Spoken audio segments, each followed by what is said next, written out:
The ignored warning. The great crystalline chamber of the Galactic Harmony Council gleamed under the light of a dozen artificial suns.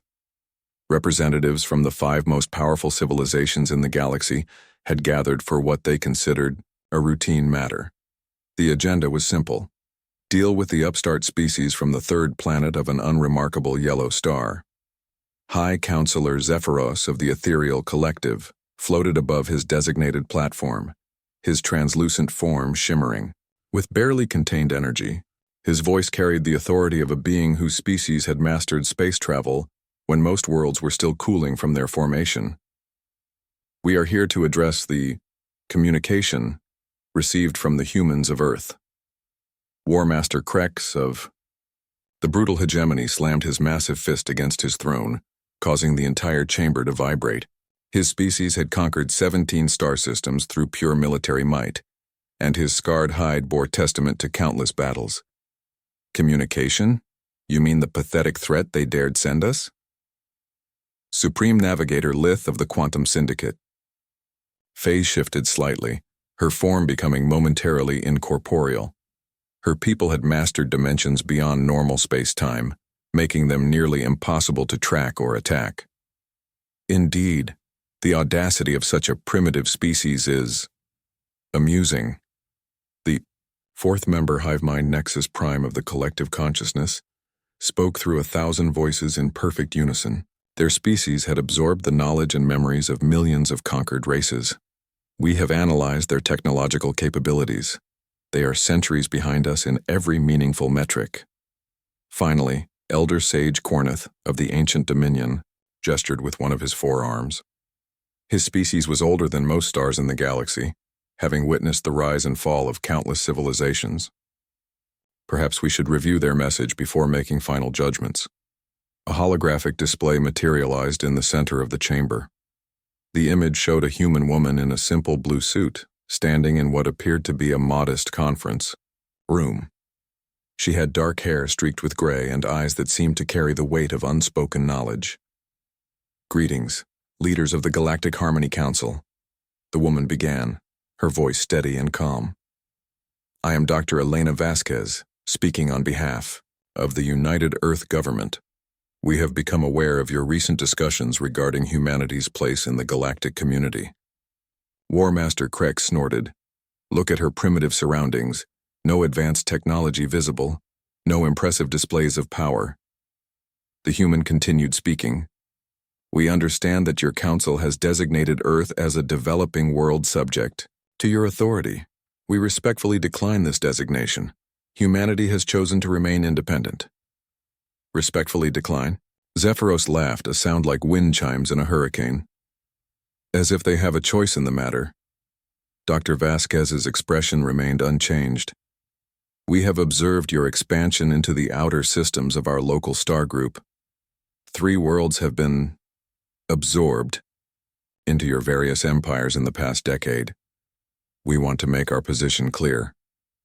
The holographic woman paused, and for a moment, something flickered behind her calm exterior.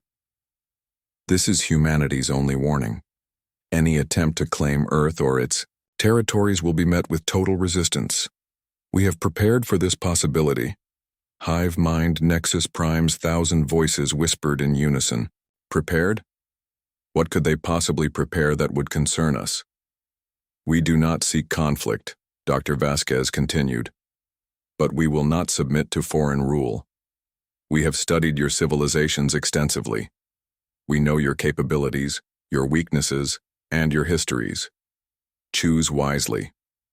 The message ended, leaving the chamber in stunned silence for exactly 3 seconds before War Master Krex erupted in laughter. Did she just threaten us? A species that hasn't even developed faster than light communication? Supreme Navigator. Lith flickered through several dimensions before settling back into normal space. "Our intelligence reports indicate they have barely established colonies on their neighboring worlds. How could they possibly resist our combined forces?" Elder Sage Cornith stroked his elongated chin thoughtfully. There was something in her manner, a confidence that seems unwarranted given their apparent capabilities. "Confidence born of ignorance," Zephyros declared. They simply don't understand the scale of power they're dealing with. The ethereal collective alone commands energy sources that could sterilize their entire solar system. Hive-mind Nexus Prime accessed the memories of 1,000 conquered species. In our experience, primitive worlds often react with false bravado when faced with inevitable absorption. It is a psychological defense mechanism. War Master Krex stood, his imposing figure casting shadows across the chamber. I propose we demonstrate galactic authority. The humans need to understand their place in the natural order. Agreed, Zephyros said, his form pulsing with approval. A show of force will bring them to their senses. Perhaps a few destroyed cities. Will make them more reasonable. Supreme Navigator Leth consulted probability matrices across multiple dimensional planes. The mathematics are clear. Even their combined military forces would be eliminated in under 6 hours. Elder Sage Corneth remained silent for a long moment. His species had survived by being cautious, by studying threats before acting. Something about the human's message troubled him, though he couldn't identify what. Very well, he finally said, but I suggest we begin with a moderate display of force. Destroy their moon-based installations, perhaps eliminate their orbital platforms. Give them a chance to surrender before escalating. Too generous, War Master Krex growled, but acceptable. We'll show them the futility of resistance, then offer terms. The vote was unanimous. The Galactic Harmony Council would enforce its authority over the human species. Within hours, the largest military force in recorded galactic history began assembling. The ethereal collective contributed energy-based weapons that could phase through most known defensive systems. The brutal hegemony provided massive assault ships designed to pound planetary surfaces into submission. The Quantum Syndicate offered vessels that could attack from parallel dimensions.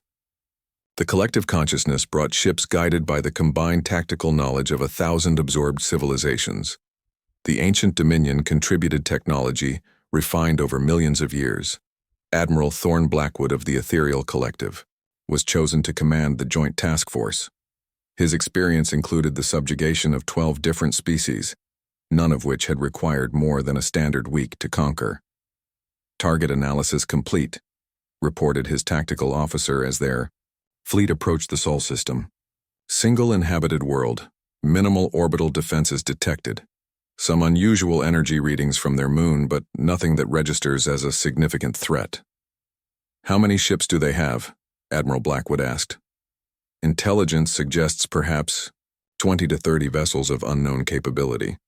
The energy signatures are odd, sir.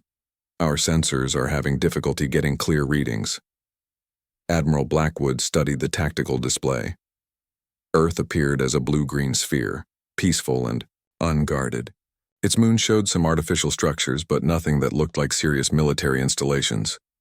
Sir, the communications officer interrupted. We're receiving another transmission from the humans. Dr. Elena Vasquez appeared on the main screen again, but this time she was in a different location. Behind her, banks of monitors showed star charts and what appeared to be tactical displays.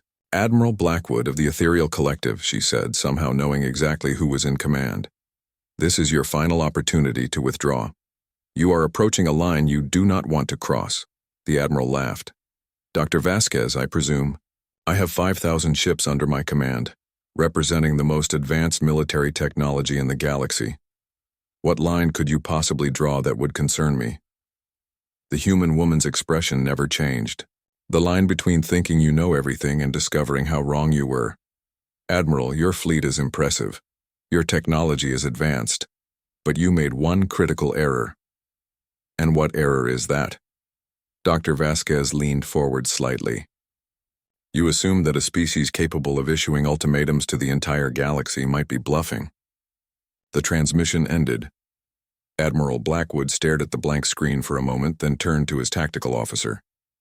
Analysis of their defensive capabilities? Sir, I'm detecting some unusual readings throughout their system, but nothing that should pose a threat to our fleet. Their moon appears to have some kind of energy generation facility, but the output levels are... Actually, sir, the readings just spiked significantly. Define significantly. The tactical officer's face went pale. Sir, the energy output from their moon just increased by a factor of 10,000, and I'm detecting similar spikes from Mars, from several asteroids in their belt, and from... Sir, this can't be right. Report. The gas giants in their outer system are showing massive energy signatures. It's as if they've been hollowed out and converted into some kind of power stations. Admiral Blackwood felt the first flutter of unease. How long would such a project take? Based on the scale we're seeing? Centuries, sir, maybe millennia, and it would require technology we don't recognize. The fleet continued its approach toward Earth, but Admiral Blackwood found himself studying the tactical displays with growing concern. The humans had seemed so primitive, so unprepared. But if they had been working on system-wide projects for centuries... Sir, the tactical officer's voice cracked with panic. The moon is opening. On the main screen, Earth's natural satellite began to unfold like a flower. Massive sections of its surface split apart along invisible seams, revealing the hollow interior. What they saw inside defied comprehension. The moon wasn't a celestial body. It was a weapons platform, and it was aimed directly at them. All ships, Admiral Blackwood commanded, his voice steady despite the growing dread in his chest. Prepare for... He never finished the sentence. When humanity unleashed hell, the first wave of Earth's defensive systems activated with surgical precision. What the aliens had mistaken for primitive orbital platforms were actually quantum targeting arrays, capable of tracking and engaging thousands of targets simultaneously across multiple dimensions. Admiral Blackwood watched in horror as his flagship's shields simply ceased to exist. Not destroyed or overloaded, they just stopped functioning, as if some fundamental force had decided they no longer had the right to operate. Report! He screamed as his tactical displays lit up with proximity alarms. Sir, they're not using conventional weapons, his tactical officer shouted over the chaos. Our shields can't adapt because we don't understand what they're firing. The truth was far worse than the Admiral could have imagined. Humanity hadn't spent centuries developing better versions of existing galactic technology. They had studied every alien species that had ever visited their system, analyzed every communication, every trade agreement, every sample of alien materials they could acquire. Then they had done something no other species in galactic history had attempted. They had combined it all. Dr. Elena Vasquez stood in the command center buried 3 kilometers beneath the Colorado mountains, watching holographic displays show the systematic destruction of the alien fleet. Around her, hundreds of technicians coordinated defensive systems that spanned the entire solar system. Ma'am, Admiral Marcus Chen approached, his weathered face grim with determination. Phase 1 complete. Enemy fleet reduced by 60%. They're attempting to retreat. Dr. Vasquez nodded. Activate Phase 2. It's time they understood the scope of their mistake. Throughout the Sol system, humanity's true defensive network came online. Mars split open like a flower, revealing planetary-scale mass drivers capable of accelerating projectiles to significant fractions of light speed. The asteroid belt suddenly swarmed with millions of automated defense platforms, each one equipped with technology that shouldn't have existed for another 1,000 years. But the real surprise came from Jupiter. The gas giant's great red spot began to glow with increasing intensity. Admiral Blackwood, now commanding the battle from a heavily damaged escort vessel, stared in disbelief as the planet's entire atmosphere began to shift and reorganize. Sir, his navigator whispered, Jupiter is artificial. The massive planet was revealed as humanity's ultimate engineering project. Over the course of millennia, they had systematically converted the gas giant into a stellar-scale weapon system, powered by controlled fusion reactions that made normal stars look like candles. Impossible, Admiral Blackwood breathed. No species has ever achieved stellar engineering on this scale. His communications officer, one of the few survivors from the original bridge crew, turned to him with a look of pure terror. Sir, we're receiving a system-wide broadcast from Earth. Dr. Elena Vasquez appeared on every surviving screen throughout the alien fleet. But this time, she wasn't alone. Behind her stood Admiral Marcus Chen and dozens of other humans, all wearing expressions of cold determination. This is your second and final warning, Dr. Vasquez began. You came to our system with the intention of conquest. You dismissed our attempts at peaceful resolution. Now you face the consequences. Admiral Blackwood tried to transmit a surrender, but Dr. Vasquez continued speaking. For the past 3,000 years, humanity has been preparing for this moment. Every alien species that visited our world, every trade delegation, every cultural exchange, we learned from you. We studied your technologies, your tactics, your weaknesses. The display shifted to show technical schematics that made the alien, Admiral's mind real. Weapon systems that combined ethereal energy manipulation with brutal hegemony kinetic force. Defensive shields that used quantum syndicate dimensional phasing enhanced by ancient Dominion temporal manipulation. Ships that incorporated the tactical knowledge of the collective consciousness with human engineering principles that no one had seen before. We never wanted war, Dr. Vasquez continued, but we prepared for it anyway. Because we know something about galactic civilization that you've forgotten. What? Admiral Blackwood whispered to his empty bridge. As if she could hear him, Dr. Vasquez answered. The species that survive aren't always the strongest or the most advanced. They're the ones who plan for every contingency and never assume they're safe. The human fleet began emerging from hidden bases throughout the system. These weren't crude vessels built with primitive technology. They were masterworks of engineering that combined the best innovations from every major galactic civilization, refined and improved by 3 millennia of human ingenuity. You have a choice, Dr. Vasquez said, her voice echoing across the communications channels of every surviving alien ship. You can retreat to your homeworlds and inform your leaders that Earth is not available for conquest. Or you can continue this conflict and discover exactly how far human preparation extends. Admiral Blackwood didn't hesitate. All ships, full retreat, maximum speed. But it was too late. The human fleet moved with impossible coordination, cutting off escape routes and surrounding the remaining alien vessels. These ships moved like a school of fish, responding to threats before they fully materialized, adapting their tactics in real time. Sir, his tactical officer reported, they're not destroying us, they're hurting us. Admiral Blackwood realized the horrible truth. The humans weren't trying to annihilate the alien fleet. They were capturing it, studying it, learning from, and even in the middle of a battle they had been preparing for centuries, they were still gathering intelligence.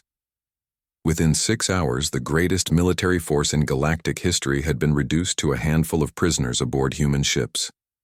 The survivors found themselves treated well, given medical attention, and questioned extensively about their civilization's military capabilities. Dr. Elena Vasquez personally interviewed Admiral Blackwood aboard the human flagship, a vessel that defied every principle of known starship design. How? Was all the Admiral could manage to ask. Dr. Vasquez poured him a cup of coffee, a gesture so mundane it felt surreal given the circumstances. We started small. When your species first made contact with us 200 years ago, we realized we were facing civilizations that had thousands of years head start. We could either submit or we could get creative. She activated a holographic display showing Earth's hidden transformation. We built slowly, carefully. Every resource went toward preparation. We studied every alien species that visited us, learned from every piece of technology we could acquire. Most importantly, we never let anyone know what we were really capable of. Admiral Blackwood stared at the displays showing the true extent of human engineering. The entire system is a fortress. The entire system is a classroom, Dr. Vasquez corrected. We've been learning from you for centuries. Now it's time for the graduation exam. Over the following weeks, human fleets began appearing throughout galactic space, not as conquerors but as the new arbiters of galactic law. They arrived at the homeworlds of each major civilization with a simple message. The age of Galactic. Bullying was over. High Counselor Zephyros of the Ethereal Collective found himself facing a human admiral in his own council chambers. War Master Krex discovered human ships surrounding his fortress worlds. Supreme Navigator Lith's dimensional hideouts were no longer hidden from human sensors that operated across multiple planes of reality. The message was delivered simultaneously to all 5 major civilizations. Earth declines your authority. Additionally, we are now assuming responsibility for protecting smaller species from aggressive expansion. Any civilization found guilty of forced conquest will answer to humanity. The speed and efficiency of humanity's response shocked the galaxy. Species that had been preparing for millennia to conquer Earth suddenly found themselves trying to figure out how to coexist with a civilization that had been planning their response for even longer. Elder Sage Quarneth, the only member of the original council who had expressed reservations about attacking Earth, requested a private meeting with Dr. Vasquez. They met aboard a human vessel orbiting his homeworld. "I suspected something," he admitted. "Your confidence was too perfect, too unshakable. But I never imagined this scope of preparation." Dr. Vasquez nodded. "We learned from every species in the galaxy, including yours. The ancient dominions' greatest strength has always been patience and long-term planning. We took that lesson to heart." "What happens now?" the elder asked. "Now we have a choice," Dr. Vasquez replied. "We can continue the cycle of conquest and resistance that has defined galactic civilization for millions of years, or we can try something different." "Different how?" Dr. Vasquez smiled, and for the first time it reached her eyes. "We can build something better, a galactic community based on cooperation rather than dominance, trade instead of tribute, mutual defense instead of aggressive expansion." Elder Sage Quarneth considered this. "And if civilizations refuse to cooperate, then they'll discover that humanity's preparations extended far beyond defensive systems," Dr. Vasquez said quietly. "We've been watching, learning, and planning for 3,000 years. We know every civilization's strengths and weaknesses. We've prepared contingencies that would make your conquest of Earth look like a minor skirmish." The message was clear, even if unspoken. Humanity hadn't just built defenses. They had built the tools to reshape galactic civilization entirely, by force if necessary. Within a year, the Galactic Harmony Council was dissolved and replaced with the Interspecies Cooperation Assembly. For the first time in galactic history, smaller species had a voice equal to that of major civilizations. Trade agreements were negotiated rather than imposed. Conflicts were resolved through mediation rather than conquest. And at the center of it all sat Earth, no longer a primitive world on the galactic fringe, but the quiet guardians who had been watching and preparing while everyone else assumed they were in charge. Dr. Elena Vasquez stood on the observation deck of Luna Station, looking out at the stars where human ships now patrolled alongside vessels from dozens of species. The galaxy had learned a hard lesson about the dangers of dismissing the quiet ones. The species that had tried to conquer Earth had discovered the truth too late. Sometimes the most dangerous opponents are the ones who never wanted to fight in the first place, but when pushed to the brink they fight to win.